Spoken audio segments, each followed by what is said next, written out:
Commission. We're here today in Southfield at the Southfield Public Library.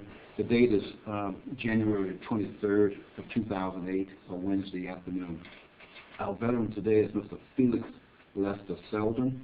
Mr. Seldon was born in 1933. He served in the Army, and his highest rank was a lieutenant colonel. This particular interview is being done for the Veteran History Project at the Library of Congress. Okay, Mr. Seldon, that's why I can call you Felix. Yes, you may. Okay. Tell us where you were born and what was your parents' occupation and what were you doing before you went into service? I was born in Detroit.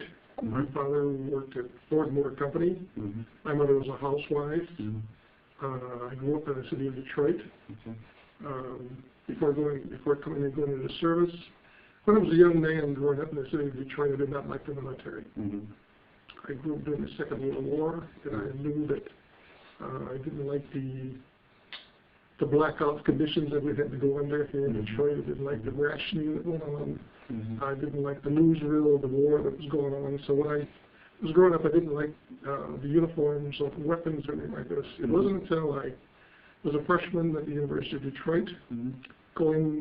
signing up as a freshman student, that this sergeant came over to me and said, "Young man, would you like to become a commissioned officer?" Mm-hmm. And I had to think long and hard about that. So I went over and signed up for ROTC at the University of Detroit, Air Force ROTC. Mm-hmm. As I got into the ROTC program, I began to like the military. Mm-hmm. My outlook changed. Mm-hmm.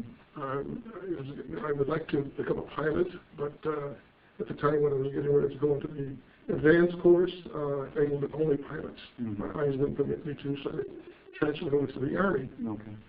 And graduated second lieutenant at the same time I received my bachelor's degree in education. Mm-hmm. I was commissioned second lieutenant, but I didn't go and serve until the following March. Okay. I taught school in the city of Detroit from September until March. Oh, okay. I was up on Friday, Mm-hmm. teaching school, and I reported to Fort Gordon, Georgia Military Police School the following Monday. How did you get to Fort Gordon? I drove. You drove? I drove, yeah. It was a long, long drive. But anyway, let's get into Fort Gordon. I was in the Military Police Corps. I thoroughly enjoyed working there. They decided that when I got ready to be the assignments, Mm-hmm. they'd never assigned a black man to the training center there at Fort Gordon. Mm-hmm. So I knew I would be stationed there, and I put on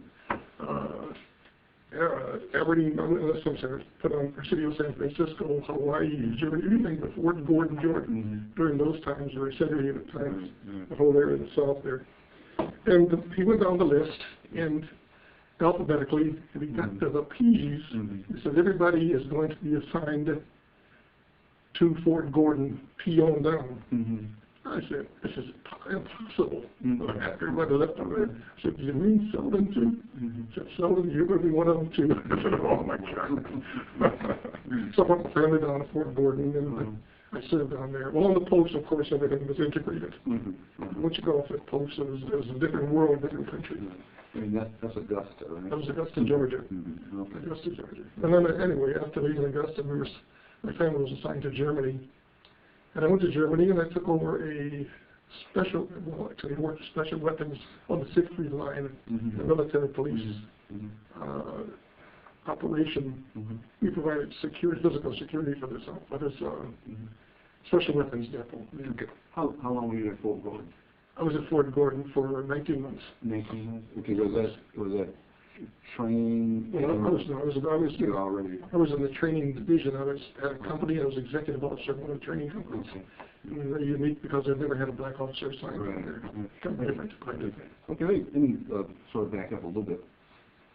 Before going to Fort Gordon, you were commissioned in ROTC here at the University of Detroit. Detroit. And so when you went to Fort Gordon, you were already commissioned. I was a second lieutenant. You drove. To the training center, I went to school, Oh, the okay. basic military officer training center. Okay. Oh, okay. And after finishing that, that's when I was really awakened. I would be assigned as a training, one of the training companies.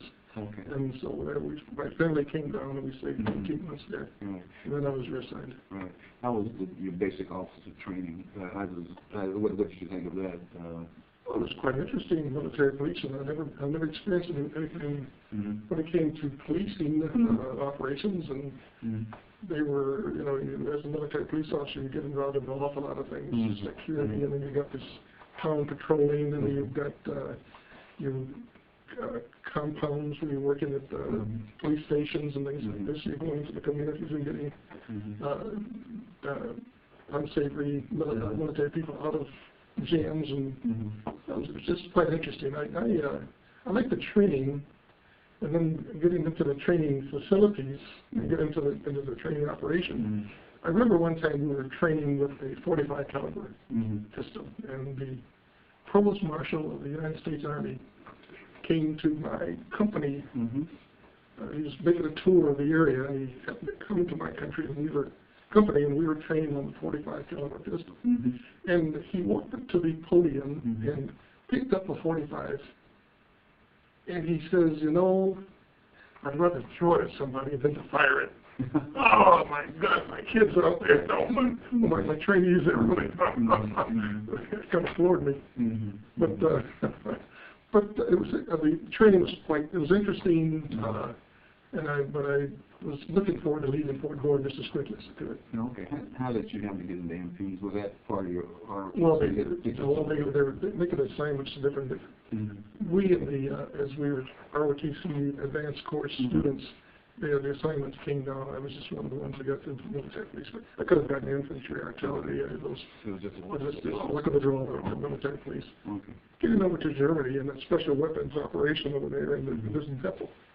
I met some very fine people in the Ordnance Corps.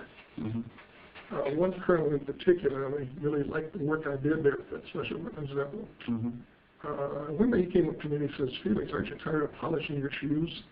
I said, what? He says, yes. I said, well, he says, why don't you apply for the Ordnance Corps? We need people like you in the Ordnance Corps. The military police people there at Fort there in Parsons, Germany, did not like that. That was the 4th Military Police Battalion. They didn't like it worth a dime, but he was so adamant about me becoming an ordnance officer. So I applied for it, and of course I was readily accepted into the Ordnance Corps. And once I got into the Ordnance Corps, it was the best thing that could have happened to me. I went from that military police same company in that same special weapons depot down to the ordnance company. That was providing this special weapons around Europe, and they began treating me like a human being. And they just embraced you, really. Got involved with classified documents and all the kind of missiles that we were providing. I remember during the Cuban crisis, I was sitting down there. We had everything out from the depots, all the depots around there, everything trained on Russia. And we're all sitting there and just wondering what American naval captain would fire the first round across that Russian tanker that's bringing in those missiles into Cuba. We do that one day, everybody was really, because of their own route. And we were sitting there and said, but everything is trained on Russian, we know. But luckily, that very same day, the Russians got smart and turned that one ship around. We were always wondering who's going to fire that first round. How's that across the bow of that ship? Okay. Because I saw it because I asked some details too. When going to Germany, how did you get to Germany? Got to Germany and went by the Buckner, went 6 days in the water. I'd leave my family back there to fly over to Germany. So I was on the troop ship. 6 days on the sea? 6 days on the troop ship, I had accommodations, officer accommodations, which are pretty nice. And I guess when you were married at the time. I was married at the time, but my family couldn't accompany me. They flew over 4 weeks later, so I was but because they didn't have facilities there in Princeton to accommodate.